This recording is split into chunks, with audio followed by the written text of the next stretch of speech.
We're good? Okay, there we go. So before we begin, Beth is going to drop the digital resources in the chat. And I think some of you are familiar with this. We did it at session 1 and 2 today. So with the digital resources, just go in there and all of it is linked for you. All of the things that I'm going to be talking about, all the resources. And also we're going to be using this Padlet as a parking lot. So just open up the Padlet, and this one, as you put up a sticky, your name will show up. So I'll know who is asking a question or any reflections, and just a place to put our learning. Okay. Christy, it's not yet in the chat. Oh, not yet in the chat. There it is. Because Beth is so busy. I'll give you guys a couple of minutes to look over that. How about that?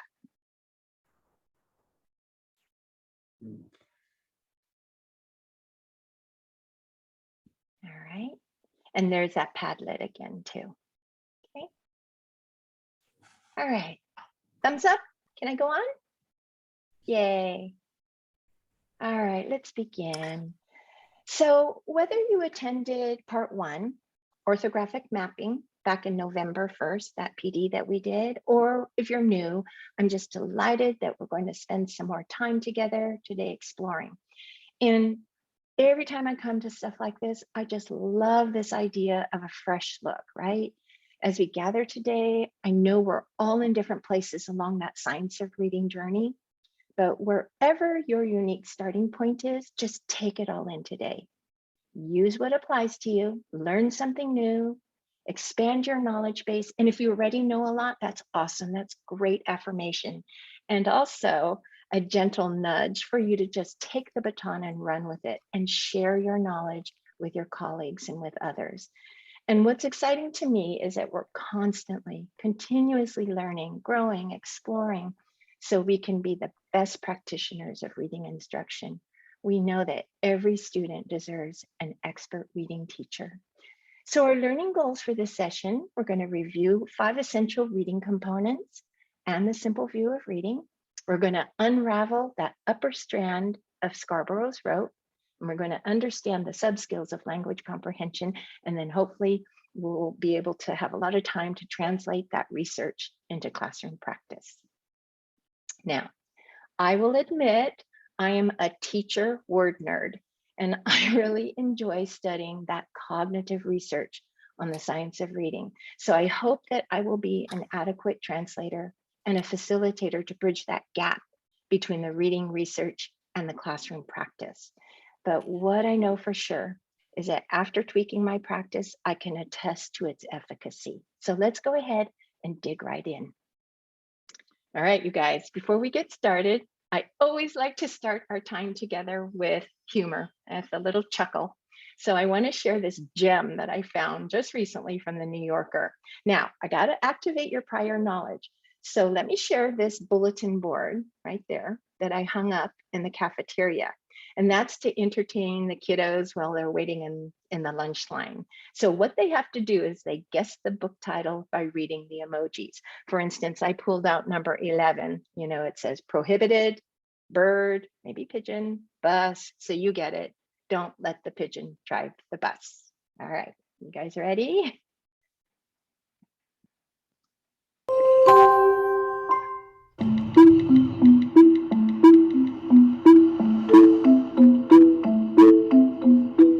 My name is Henry, and I'm an emoji activist. 4 years ago, I stopped reading and writing entirely. Henry believes that humanity is trapped in what scholars have called the tyranny of meaning, and that emoji-based language might be a means for us to escape those shackles. Words no longer make sense. Emojis can do it all. One of my main goals right now is to shut down all literacy centers. That's her! That's her! Leave me alone. Shame on you, shame on you. He will reach out to my students pretending to be a free private tutor and then try to sabotage everything that we have worked on. I admire countries that have low literacy rates. Afghanistan has 28%. I mean, what a dream. Leave me alone! Shame on you! Shame on you! Books with words have become totally useless. I've taken it upon myself to translate the great works of the past into emoji. With my emojulations, you can read the classics in just a few seconds, and it hits just as hard. Bomb! Dove! War and Peace. Kevin told me you took him out of school today again. Yeah, I had Henry. to. I had no choice. They're poisoning him there. When Henry first became an emoji fanatic, I wasn't thrilled. You're doing with a book. No more books. Emojis, okay? Maybe one day the world will all be emojis, but right now our son is falling behind! No. It's the world that's falling behind. The world. I can't do this anymore, Henry. I can't do this anymore. No. Stop it, Henry, no. I will admit, as difficult as this project has been for us, the koi monkey emoji has saved our marriage many times. No.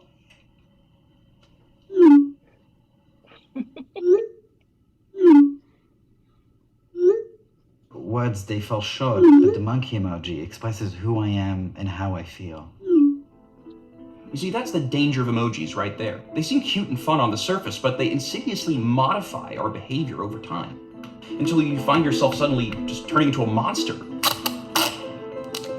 Like Henry.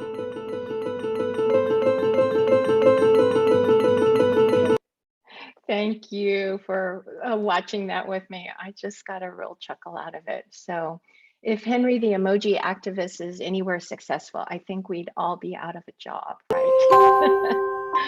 Okay, whoops, there we go. So before we start unraveling the rope, I really want to review the foundations of the 5 essential components of reading. I call them the big 5. And they were identified by the National Reading Panel and the National Institute of Child Health and Human Development way back in 2000. And so you guys have seen all of these, right? Phoneme awareness, ability to identify, manipulate the phonemes, the smallest units of sound. Also understanding that the sounds of spoken language work together. We know phonics, that's the alphabetic principle, just understanding the systematic, predictable relationship between phonemes and graphemes. And phonics also includes a structured analysis of words or spelling. And then there's fluency, that's the ability to read words accurately, quickly, with prosody or expression. And that's what we concentrated on November 1st. We really honed in on those 3 essential components of reading in the study of orthographic mapping, which is instant word reading. So we're going to move on down to vocabulary, and simply put, that's words, word meanings, and their varied uses. All the words used in language to communicate thought. And then finally, comprehension. And that's the understanding of connected text. And while for sure it's one of the big 5 components, it really is the ultimate goal of reading, when a reader masters and integrates all the first 4. So this is the simple view of reading, and this was done by Goff and Tunmer at University of Texas, Austin. And it is a model to show how proficient, skilled reading works, and really is simple. So they delineated reading comprehension into 2 basic interdependent components: decoding, word recognition, and language comprehension. And that's the ability to understand spoken language. And if you notice, the simple view of reading is an equation that reading comprehension is a product of decoding skills and linguistic comprehension. So we've got D times LC equals RC. And you know that if you have 0 as either of your factors, then your product will be 0. So if a student struggles at decoding, but has sufficient linguistic comprehension, that student will have 0 reading comprehension. And conversely, if that child is a sufficiently accurate decoder, but has very poor linguistic comprehension, their reading comprehension will be diminished or 0. And even if a student is half proficient at decoding, let's just say 0.5 times 1, it's still going to be 0.5. So it's just so important for us to remember that reading comprehension is not additive. It's not linear. It is truly a product of both factors. So I want you to do something for me now. Just read these English words, but it's a non-English script. These are English words that you are very familiar with, at least orally. Well, no, duh. You can't read it. I transliterated to the closest corresponding letters of Greek and to Chinese logographs or characters. And what does it say? It says, I love to read. So this just illustrates the critical importance of word level reading and how a student with insufficient foundational skills will lack that access in order to become a proficient, skilled reader. I know we've got that dialed in. So let's return to this simple view of reading.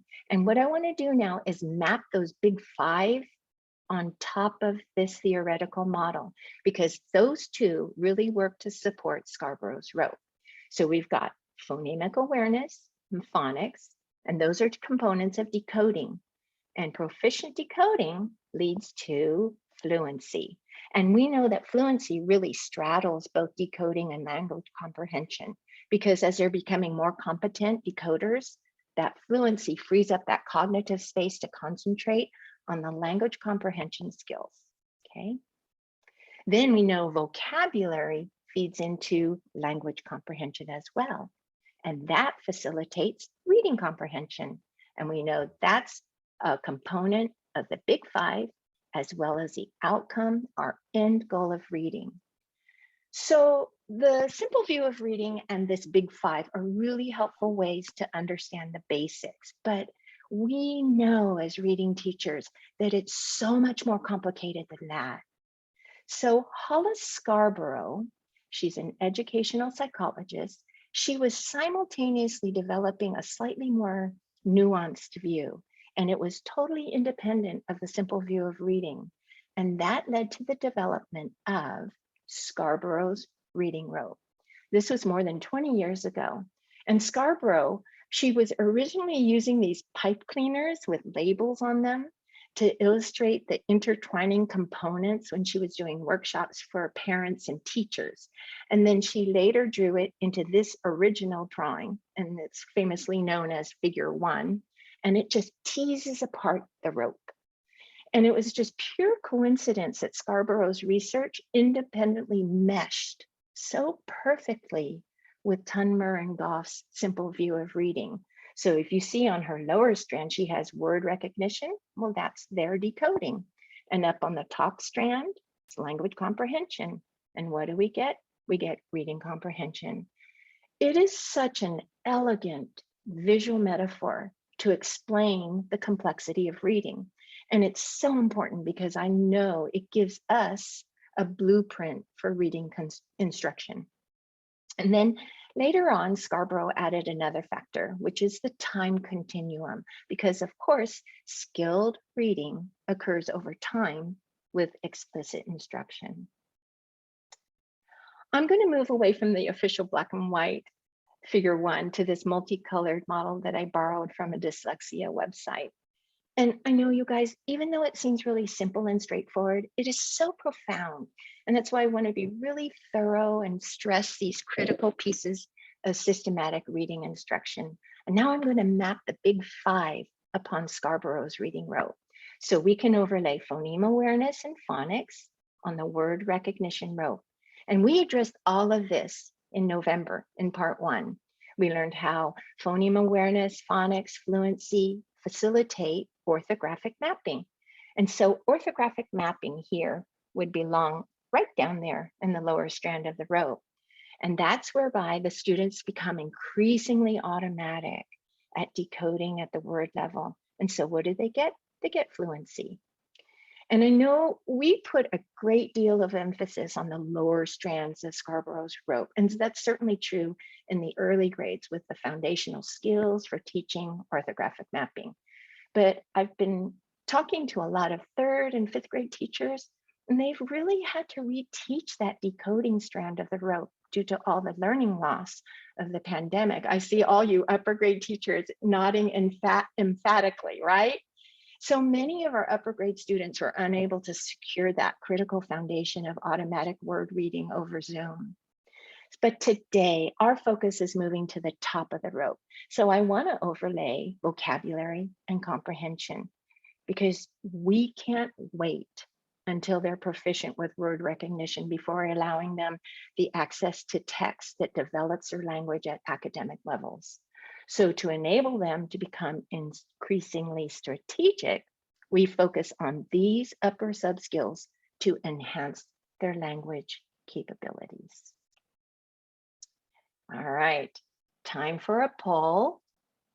I want you guys to identify the two main components used in the theoretical models of the simple view of reading. And I'm going to launch it right now.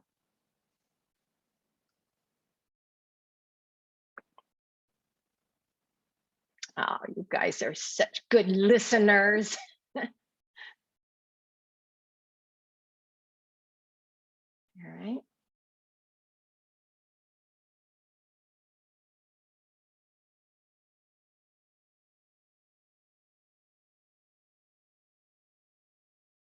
I got about half of you.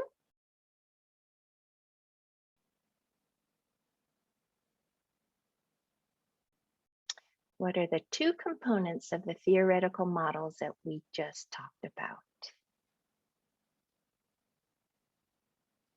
I have about a little more than half of you. I'll give you guys about 12 more seconds.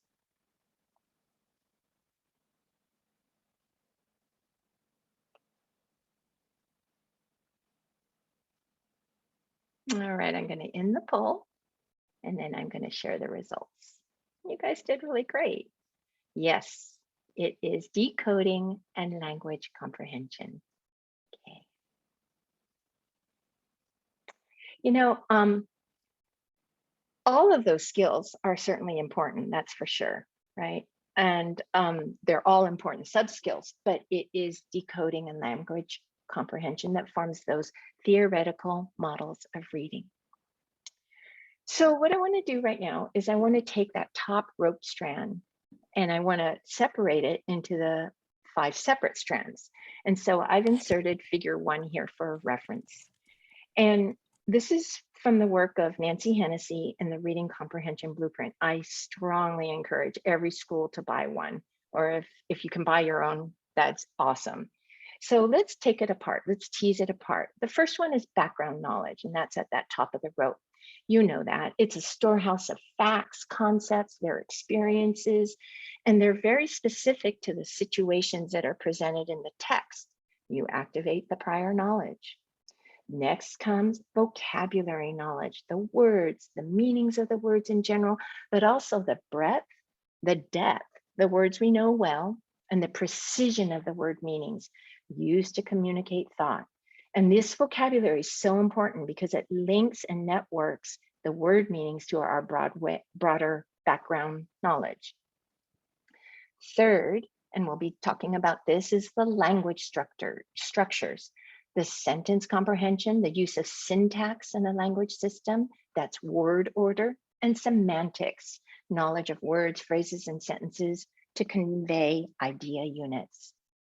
The fourth one is literacy knowledge, and that's the conventions, patterns, and organization used to convey meanings in print, and text structures like genres and how different genres convey different meanings. This is pretty straightforward. I'm not going to go into it today, but it's super important, especially like if they see who, what, when, where, how, they know that it's going to be asking a question. And the last is the verbal reasoning, the inference. That's that identification of meaningful relationships between the various parts of the text, within and between the parts, and the reader's background knowledge. There are all different levels of inference to understand the text. And as Nancy Hennessy said, this is the blueprint for comprehension. She coined that in her book. All right, we're going to have some fun. And I'm going to ask some brave volunteer to unmute and see if you can read this paragraph for us. Anybody?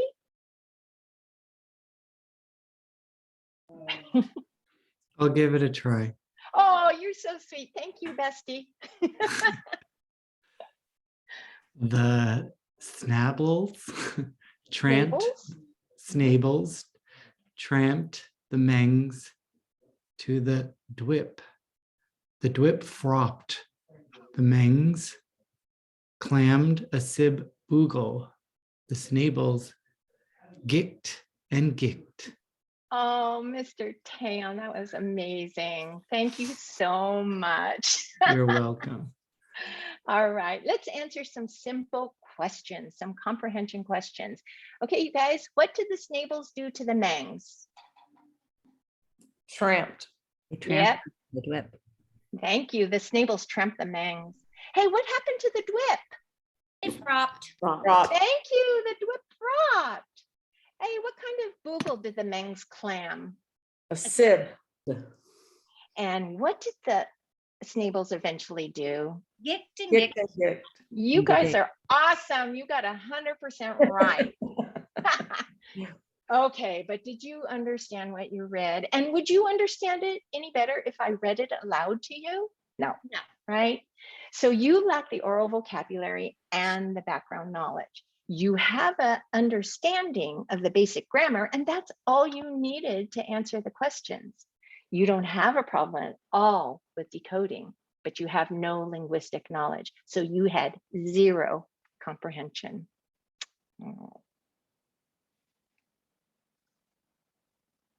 So it's time for a checkup with a poll. So after reading about the Snables, I'm going to open up the poll and I want you to identify what 2 strands of the rope frayed. What 2 strands of the rope did not work? Let me open that up to the Snables. Okay. I'll give you a little bit more time on this one. There's no wrong answer, really.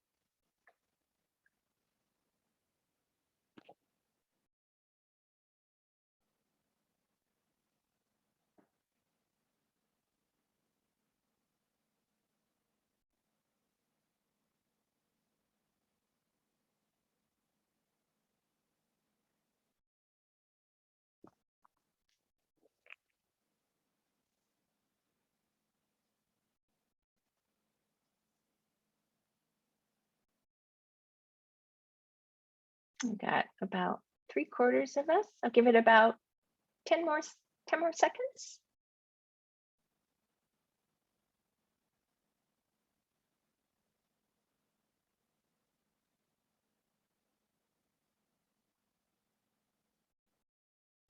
All right, I'm going to end the poll and I'll share the results. Looks like background knowledge and vocabulary knowledge 1. Yep, and that's absolutely right. Okay. You were lacking background knowledge and definitely vocabulary knowledge. Let's do another one. This one is super fun. This is a longer paragraph to read. So I'm going to give you a full minute to read it to yourself and go.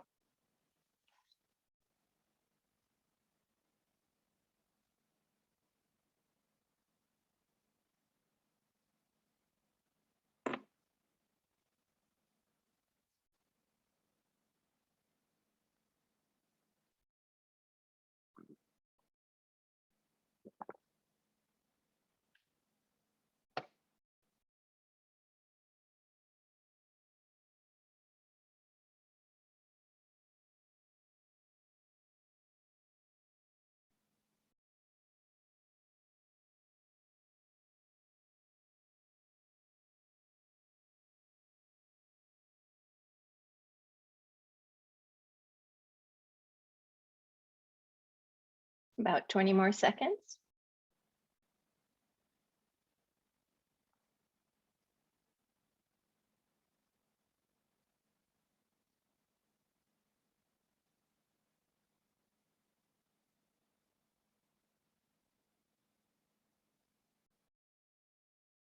Okay, thanks you guys. I'm sure you read that accurately. Your decoding was perfect. You did it with fluency. Now, please, can you summarize and retell the passage with key details? No, you couldn't. Would providing the title help you? Here it is. Doing laundry. Yeah. This is a perfect illustration of poor comprehension due to the lack of background knowledge, and in this case, the context. It's so much more than just lifting words off the page. Being a skilled reader is all about making the meaning. And in this case, you had no context to understand that passage of what you were reading and decoding. You cannot summarize or retell with key details because you were unable to make any connection without that context and background knowledge. You could not make inferences. Okay, it's our last check for understanding. After reading, doing laundry, which strands of the rope frayed? And I'll open that up right now.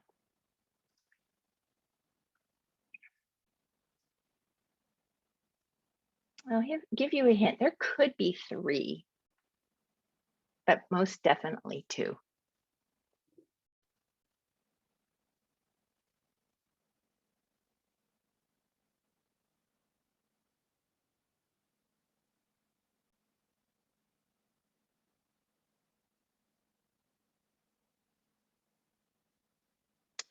I'm sorry, I think I forgot to make this one a multiple choice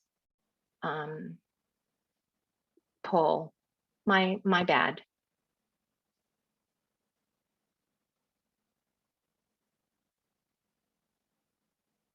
Are you able to do more than one choice or just one? Just one. Yeah, I meant to do that as a multiple choice. Okay, you know what? I'll end the poll. All right, and share the results. Most of you got the first 2, which is absolutely right. Verbal reasoning, inference, and background knowledge.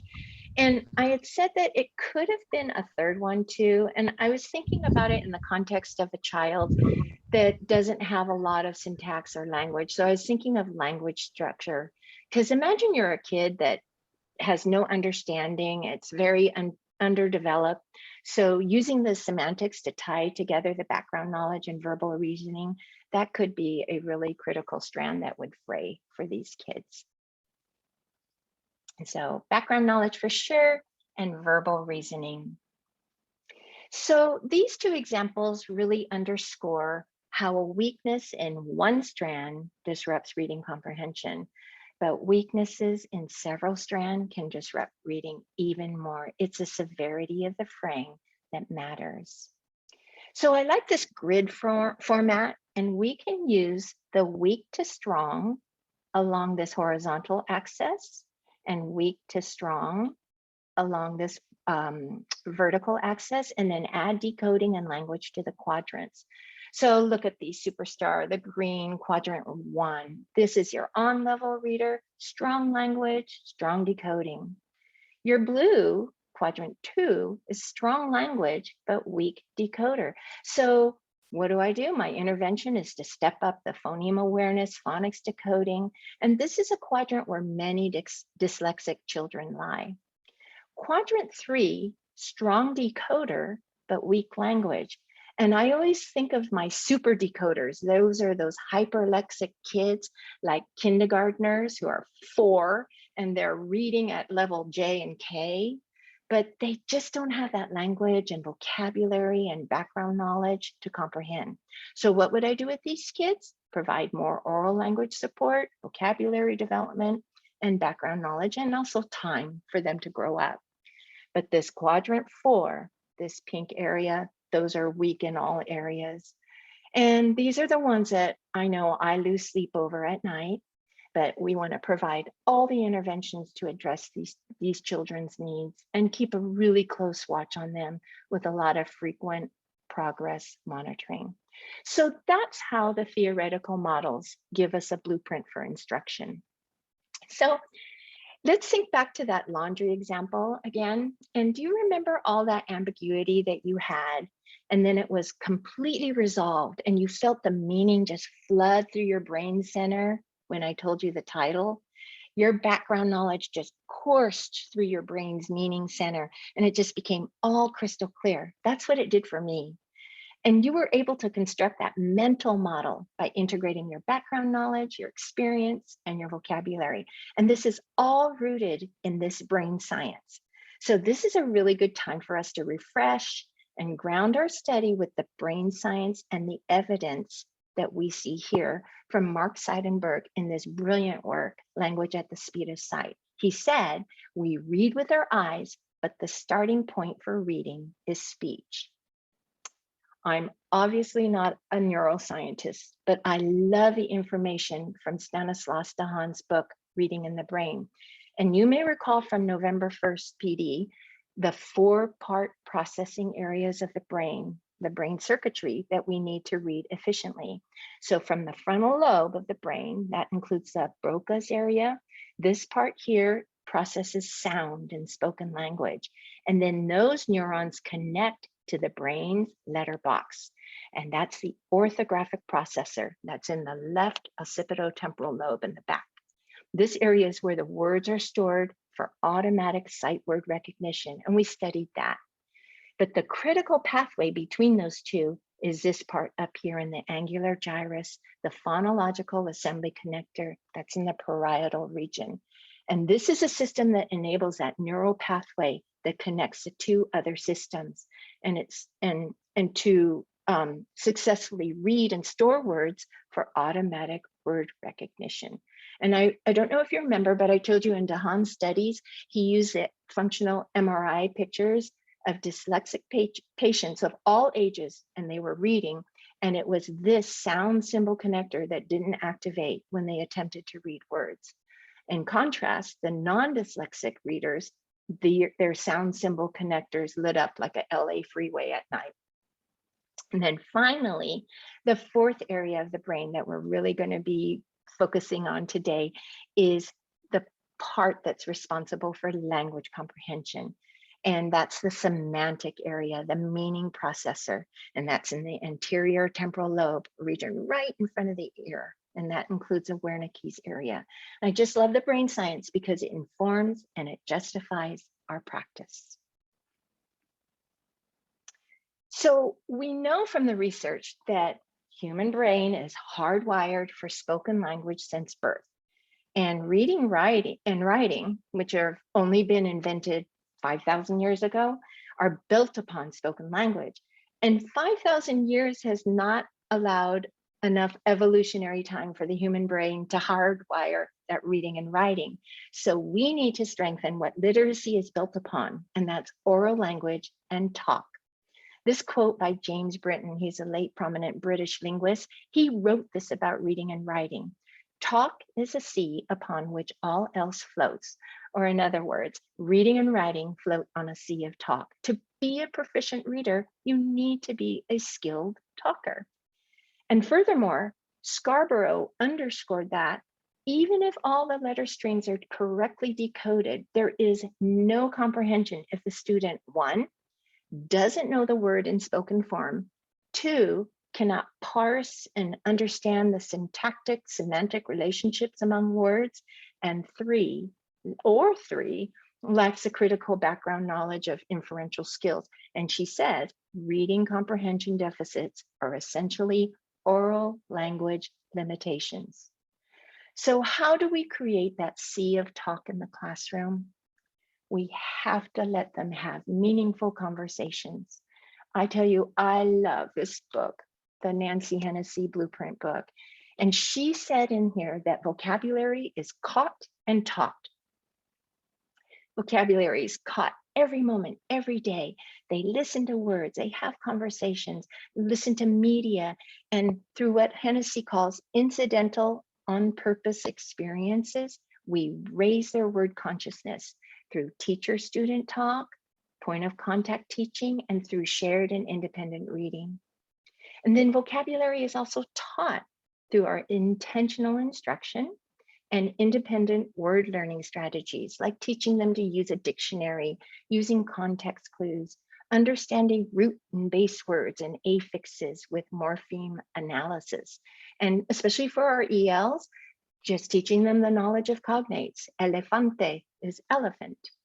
So every day I go into the classroom, I have to remember, if we have students who do not have this, it's up to us to help them with that deficit. It is not their deficit. And it's a great opportunity to look at our own practices and develop a system or change the system in place to support the students because they need it and they deserve it. So that is our why.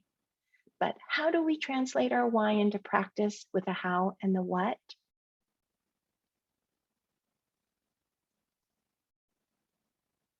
vocabulary is caught and taught. So what we can do is we try to elevate our spoken register to rich teacher talk, try to use more sophisticated language models. And you guys do notice parents nowadays, they are so harried and in the rush. They're so busy multitasking that many of the spoken encounters with their children are just commands, imperatives, right? Put on your shoes, get dressed, hurry, eat, right? And I know they're important messages, but they're not very sophisticated language models. But if we intentionally build complex sentences orally with sophisticated teacher talk, they catch a richer sentence structure and an elevated academic register that's scaffolded and supported for them. I love to use the connective keywords like because, so, when, etc. I like to talk to kids in that elevated academic register because it just gives them that language model. And not only do they try to emulate you, right? They also try to understand. So instead of saying line up now, I'd say, okay, kindergarten friends, it's time. Because it's 12 noon, please retrieve your lunch boxes, proceed quietly and assemble one behind the other so that we may exit for lunch. And I know you guys are laughing, but seriously, trying to do this, right? And using connective words in our spoken language with them will help them in their written language. And younger students, especially K1, 2, they're just caught in that genre of I like ice cream, I like Legos. It just gets, it doesn't get past there. But look at the payoff. We see richer writing through more complex sentence structure.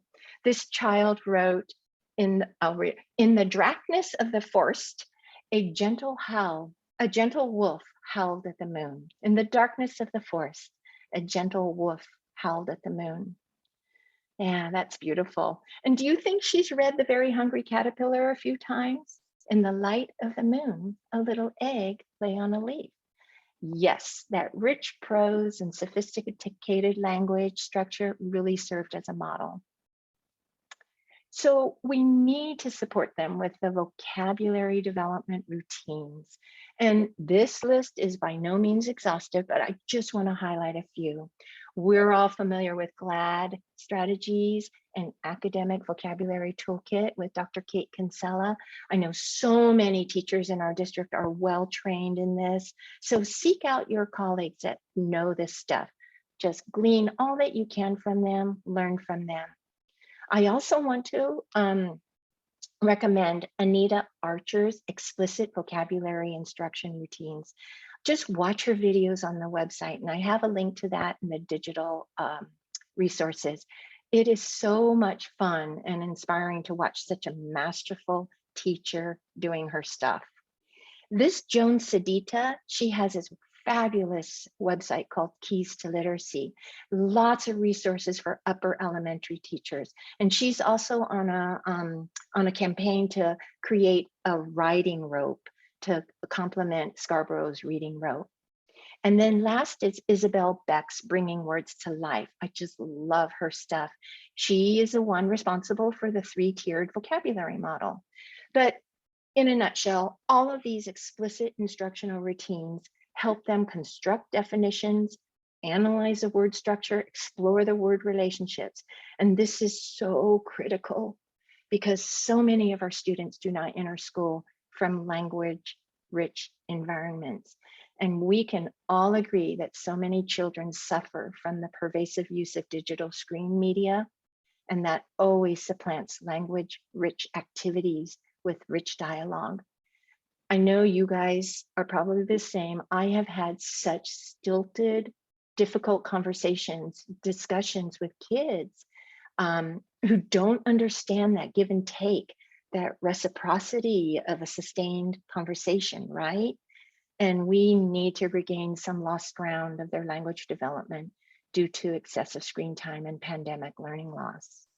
I want to show you this thing. This is called the Academic Word Finder. And it's a tool to find tier 2 vocabulary in any text. And this is put out by Achieve the Core Student Achievement Partners. This is all in your digital resources. So what you do to find the tier 2 words is you start a new entry. You just go copy and paste and put it here. You select a grade that you want, and then you're good to go. It's super. And let me show you what I did. So I have some of my saved entries here. For today, I put in Ocean Sea Otters by Joanna Rizzo. It's a National Geographic. And what it does is it pulls out that tier 2 vocabulary that you would need for your grade level. It's an awesome tool for you to use.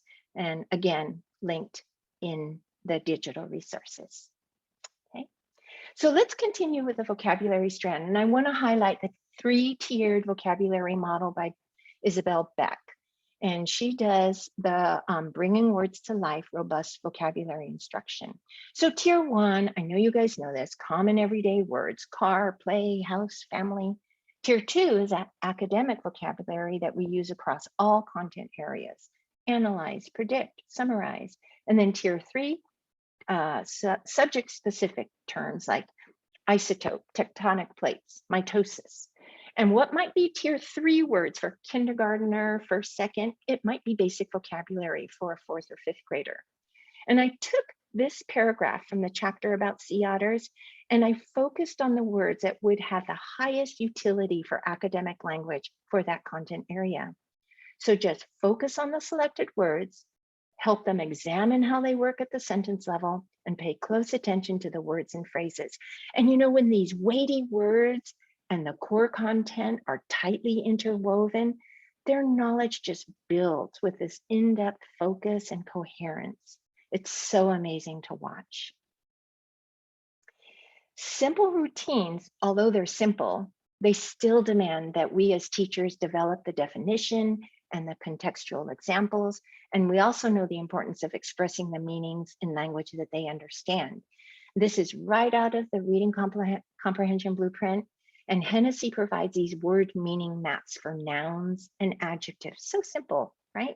Word, noun, what is it, who, category, adjectives, what does it describe? Maybe some synonyms. And here's an example of the noun disaster used in the context of Tuck Everlasting by Natalie Babbitt, right? Who, it's an event, or what is it, it's an event. What is it like? And then some examples. And in her chapter on the blueprint for vocabulary, Hennessy shared these very simple, but also very complex routines that really develop the kids' vocabulary. And if you need more ideas for vocabulary development, really, I urge you to consult our big box curriculum, Wonders. It really does provide some useful resources. And I know it's a complaint too. There are too many resources sometimes. I know Wonders is like a Vegas buffet. Fill your plate with caviar, lobster, and prime rib and leave the chicken nuggets behind, okay? It's the same with Wonders. Go for the greatest impact. Go for high utility activities, maybe the graphic organizers, the word list, your academic vocabulary, and they put tier 2 vocabulary words in there, I know. Now, a 5th grade teacher in our district shared this with me, and she takes the 4-square semantic mapping from Wonders, and she has her kiddos work in pairs to make these Google slides. And she uses a targeted vocabulary, and they determine the part of speech, the definition in their own words, and they use it in a sentence. They find synonyms and antonyms, and they find or draw a picture. But look what they came up with, you know? Look at, they had 2 different uses of artificial. First, artificial processed flavoring or artificial prosthetic leg. This is really great work. And if you think Wonders is just too bloated, I want to share this resource down here, again, by Student Achievement Partners. It's called the Wonders Materials Adaptation Project, or the MAP. And these literacy experts just poured through the behemoth of Wonders, and they streamlined and elevated the very best. And so you go here to the map and you can find what you need for your grade level, okay? It's really not a bad resource. These are semantic gradients or word gradients. This really broadens and deepens their understanding of related words. So have them start with a target word. In this instance, it was walk, and then find the polar opposite words with 5 synonyms for each opposite. And then let them arrange the words in a continuum. So going from slow to fast. You've got crawl, limp, prance, meander, stroll. Then you get up to dart, run, sprint. And just the discussion of the rationale for where they place the certain words in that location, it just really stimulates a knowledge of the subtle differences among the words. And the same goes with shades of meaning. I know you've probably seen all of this using the paint chips, where the kids have the words and they just get more and more intense with the words, so the shades. And I know that Home Depot and Lowe's are probably thinking, what, where are all our paint chips going? Nobody's buying paint, but we have no paint chips. It's because teachers are stealing them, right? But it's a really great activity. And similarly, another strategy here is list, group, label. So the students brainstorm a list of words related to a concept or a topic. And in this case, it was plants. They write them on index cards, and then they sort them by category and subcategories, and they label the categories. They have to do the categories. We don't give them the sorting rules. It's awesome vocabulary development. Okay. All right, let's move from vocabulary to language structures, because syntax matters. Syntax teach we will, comprehension improve we must. And if you are a Star Wars fan, I know you recognize the unique syntax of Yoda. The language structure strand of the rope refers to the written syntax, the sentence structure, and the text structure. It's a system in a language that specifies how words and phrases and clauses can be sequenced. And syntax study can really improve reading comprehension at the sentence level. So keep it simple with them and just focus on 2 major syntax concepts, and that's the parts of speech and the sentence parts. The parts of speech, noun, verb, adjective, it's all about the job and function in a sentence. The sentence parts, it's all about the clauses, from simple independent clauses, I ate a cookie, to complex infinitive clauses. To eat too many cookies is a sign you're a cookie monster, okay? Let's have some fun with syntax right now using the adverb only. I did not create this. I borrowed it from William Van Cleve, who wrote Syntax Matters and Writing Matters. The one shift is the placement of the word only, and it changes the meaning of the sentence. So listen, she told him she loved him only. She told him she loved only him. And the third one is really different. She told him she only loved him. There were other people that she cared about, right? But he was the only one she loved. And I think that's the funniest because it suggests that she's dating several other people, but he's the one out of many to whom she declares her love. But it just shows how syntax and the shifting of the word order, here it was just one word, can change the meaning and therefore the comprehension of a sentence. So syntax really matters. And many students with comprehension problems have a poor understanding of syntax, and therefore they cannot interpret the language easily. This is by the great Louisa Moats. In a nutshell, students who struggle with comprehension have difficulty at the sentence level. And we know that poor readers may read less often, and they have less practice reading with that more embedded, formally constructed longer sentences. And less fluent readers do not have the stamina to hold the sentence in their working memory until the meaning is extracted. And sometimes they make errors with word recognition. And if it doesn't fit into that syntactic structure of the sentence, they can't recognize the error and spontaneously self-correct. And syntactic understandings are critical to reading comprehension, but we really can develop it through writing. And we see writing instruction that focuses on whole compositions right from the get-go.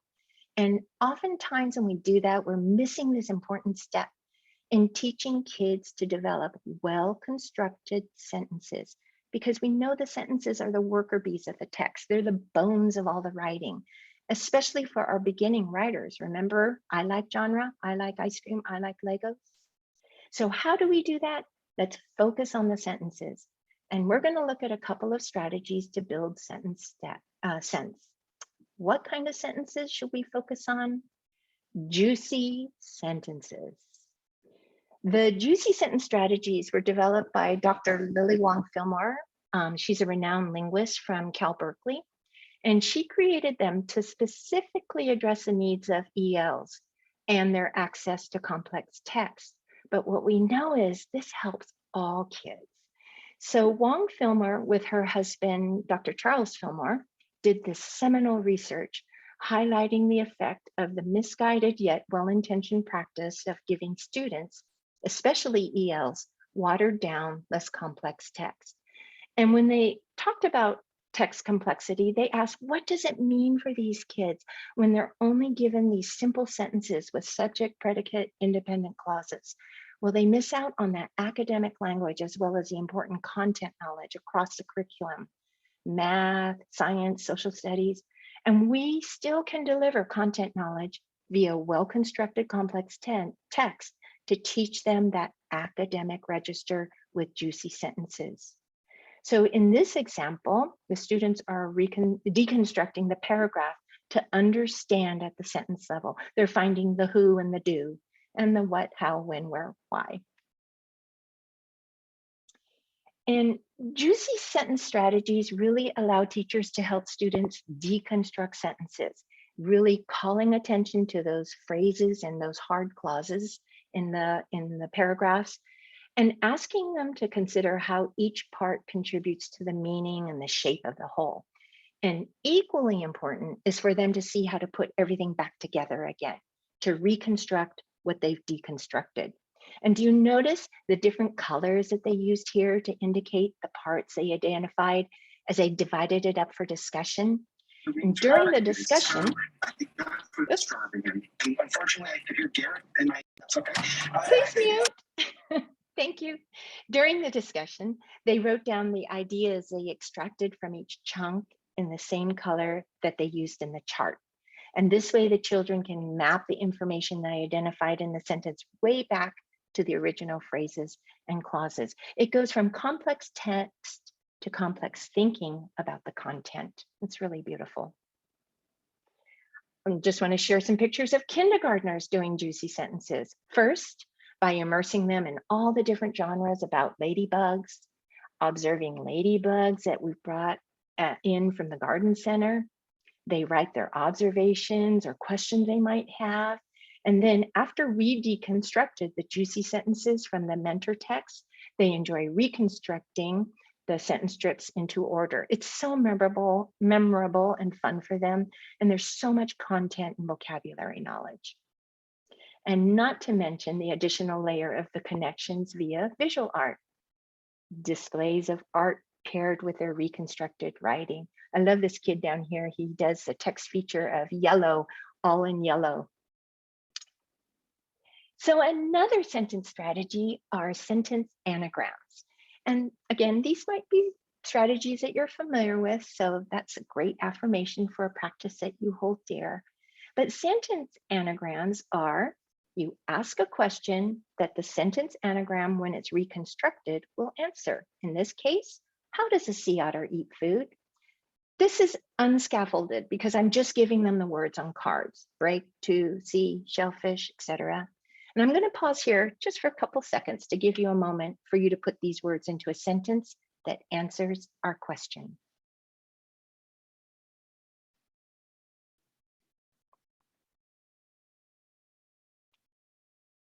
Okay, you guys are bright. I know you got it.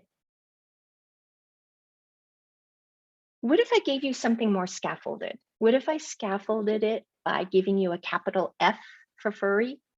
Maybe combine sea otters onto one card and then use the punctuation mark of the period.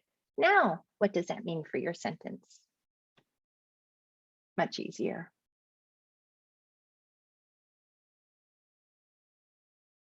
So the whole idea is that we can create these sentence level exercises for our kids, either scaffolded or unscaffolded, where the sentence anagram secures and solidifies that syntactic knowledge for them. So here's a sentence that answers a question. Furry sea otters cleverly use rocks to break open shellfish. But you know, the kids also knew that they could switch the syntax of the adverb cleverly, and it doesn't change the meaning of the sentence.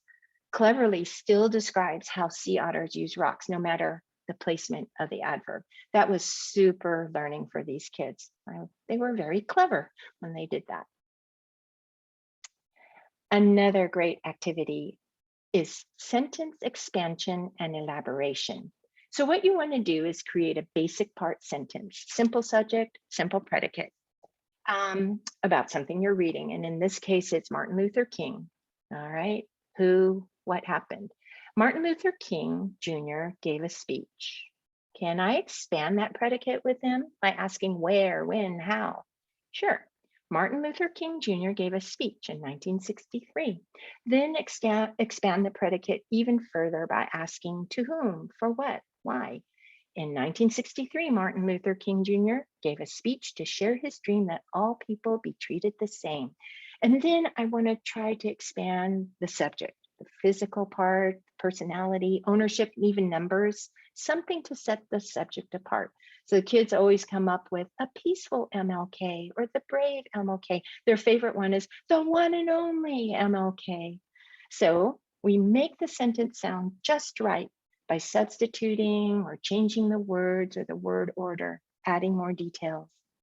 In August 1963, Martin Luther King Jr., leader of the American Civil Rights Movement, delivered his inspiring and famous speech, "I Have a Dream," that called for all people to be treated equally under the law. This really expands their knowledge of the content too, by way of very rich, focused conversations and a lot of brainstorming. And while we're expanding the kids' knowledge of the content, we're also building their knowledge about how sentences work. So let's revisit the rope, our blueprint. And I know we've looked at vocabulary knowledge. We just did language structures and syntax semantics, and we've got that really dialed in. Now, let's shift to the two heavy lifters, in my opinion, and that is background knowledge and verbal reasoning inference. And I don't have a lot of time to get too detailed, so I just want to touch on them together because they're so intertwined, and the two strands are really symbiotically enhance one another. It's all about helping them construct a mental model to aid their comprehension. This is a work of Kane and Oakhill, who broke it down to decoding and accessing the meaning of the words that they hear or read. That's the vocabulary knowledge strand. And then at the sentence level, they have to navigate the syntactic structure in sentences. That's a language structure. And then finally, integrating all that information from the sentence level to establish coherence and incorporating it with background knowledge to construct the mental model of the text. So it's all about background knowledge. This book by Natalie Wexler is The Knowledge Gap. It's just a fabulous book. I highly recommend it. And she argues the case that American schools have been so hyper-focused on decontextualized reading comprehension skills at the expense of teaching social studies, science, art, and music. And the practice has been to teach discrete skills, you know, skill of the week, skill of the day, look for the main idea, compare, contrast. And that if we enable them to do these skills, they can transfer them easily as they become more proficient readers. But that misguided theory is that if students just read enough and spend enough time practicing the comprehension skills, they'll be able to understand more complex text. And we know that's not so. And she also credits the Common Core literacy standards for making this situation worse. So this is our why we teach the critical skills by focusing and highlighting the content knowledge. And it's for kids like this one in the Bizarro cartoon who can't write about anything because they don't know enough about anything. So in a nutshell, the content is the goal. The strategies and skills help them get there. So one fun activity in order to build their vocabulary, background knowledge, and teach content all at the same time is to generate and answer questions using some content area mentor text in all genres. Here's a fun way to do it with a character interview. This was from Mentor Text, biography of Barack Obama. And instead of them answering my line of questioning, they think up their own questions to ask. So this metacognitive strategy really stretches their ability to generate and answer their own questions. And this is so effective in grades 3 to 5, where they can elaborate more, and that improves their understanding. And it's great to help them understand the depth of their questions too, not just recall of facts, but the character's opinions and motivations. Maybe they could even perform it live or record it, and it will lead to writing activities. And in the case of kindergarten, we layer that visual art activities to expand the content knowledge as well as to develop their fine motor skills. Another variation of character interviews is a character hot seat. So the student adopts the role of a major character from a narrative text. And in this case, it was Peter from Peter's Chair by Ezra Jack Keats, right out of Wonders. So the other students interview Peter and generate inferences about the relationships between baby Susie, Peter's mom and dad, and all the events. Although in the younger grades, that can really potentially frustrate you because we did a character hot seat with a text from Grumpy Cat, and the hot seat student was a grumpy cat, and all she did was meow the whole time when she was answering questions. And then the interviews would join in and meow their questions back. Oh my gosh, it was an only in kindergarten moment. But right here, the students have to identify the emotions, the personality, the motivations, and they have to offer the details and provide their explanation of events. And it's so great when they ham it up and they take on the voices and mannerisms like meowing.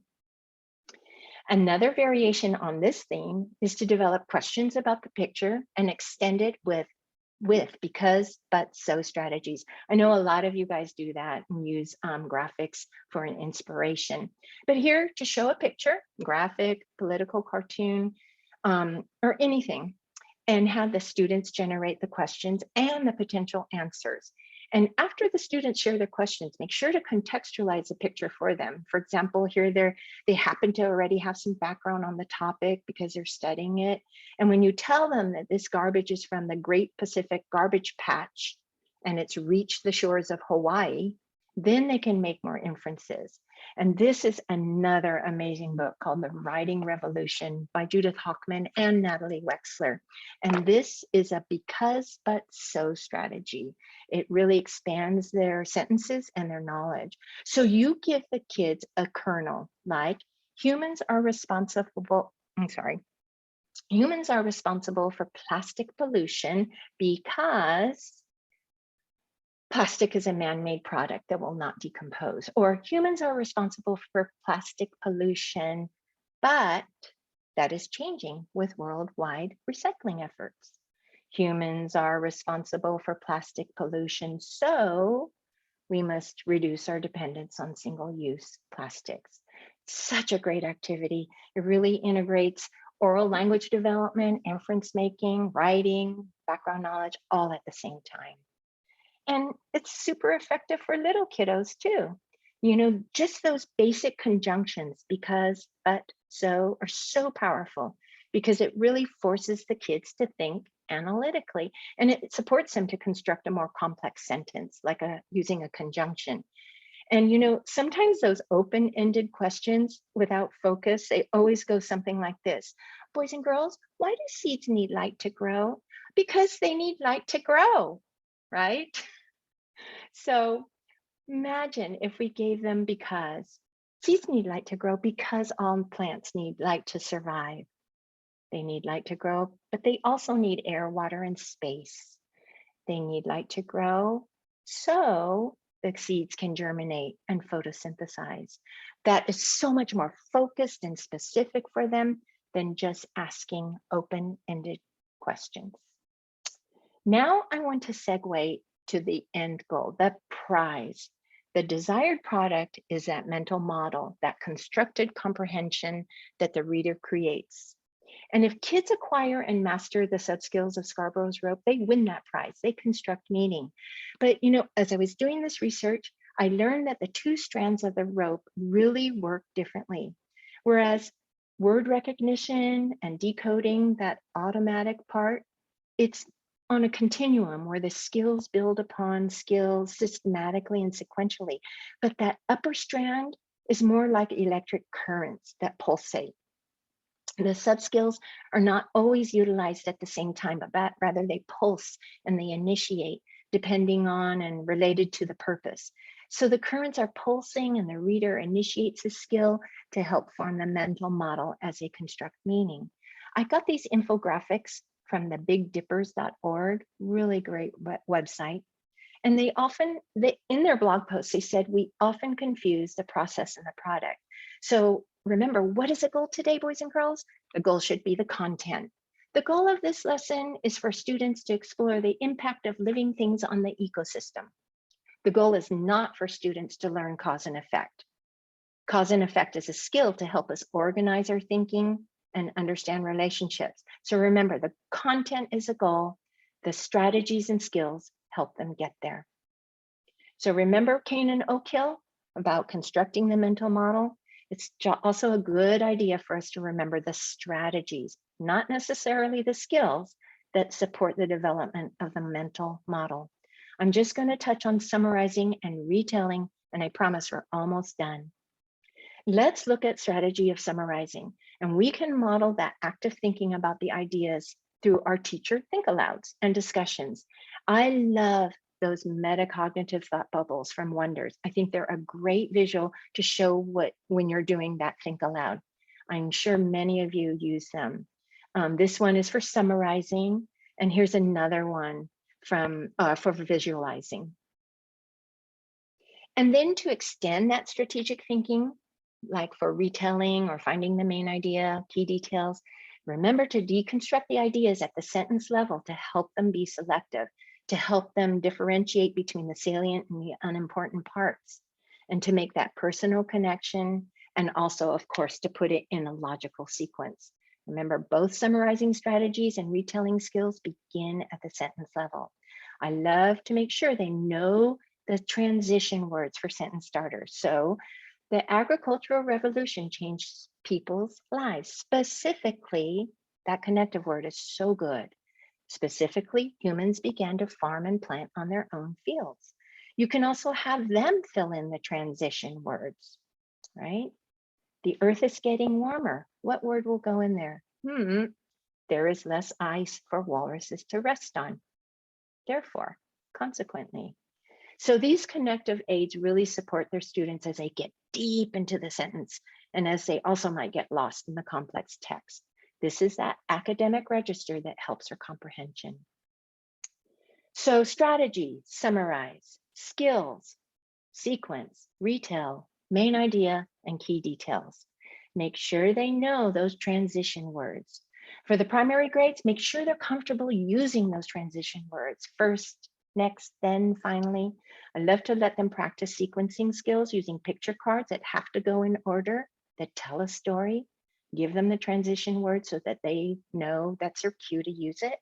For the older kids, maybe provide them with more transitions like first, second, third, then next, finally.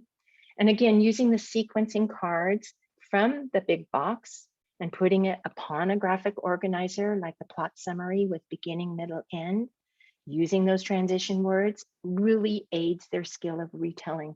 That's a huge report card standard that we have to do. And I think this is really effective. Here's an example using the story sequencing cards from the old treasures. The story was Mole and the Baby Bird. I love that story. And here is a graphic organizer that they can really get into. This one allows the students to physically walk through their retelling using a story path. Just that physical movement of walking through the story gives them that linear reminder of the story arc. And in this one, I put the little clue words and the transition words for them. Also, if you see, I have a subplot path. They can go off the path with meanwhile. And there's a really good book It's called Meanwhile, and you should check it out. It's so great to read them, to show them subplots. So these graphic organizers are so important for them to visualize the connections and their interactions between characters and events. We did it. Did we accomplish our goals? I think we did. I feel satisfied. We reviewed the 5 essential reading components. We looked at the simple view of reading. We unraveled that strand of Scarborough's rope, the upper strand. I think we understand the sub-skills of language comprehension, and I hope I gave you enough practice for your classroom. So finally, I want to share a Google site that I created so that I could share all of this research and the very best practices that I've discovered on my Science of Reading journey. This is a main page from Neurons to Knowledge, and I have it linked. And in it, you will see there are, let me go here, 24 subpages and all information as it pertains to the science of reading. We could go to comprehension right here, and I've just got lots of stuff linked. I've got books, some of my favorite podcasts, YouTube channels, infographics, and lots more. So I hope that is a helpful resource for you. And finally, a bibliography of all the books that I read. And these are also in the digital resource as well as from Neurons to Knowledge. I really highly recommend for your classroom use to get the Reading Comprehension Blueprint and the Writing Revolution. And for just some background knowledge, I really recommend DeHaan's book for the understanding of the cognitive science. So I just want to thank you all for your time and your attention today. And thanks to each and every one of you. You bring your talent and your wisdom and your enthusiasm to your students every day to give them that gift of literacy.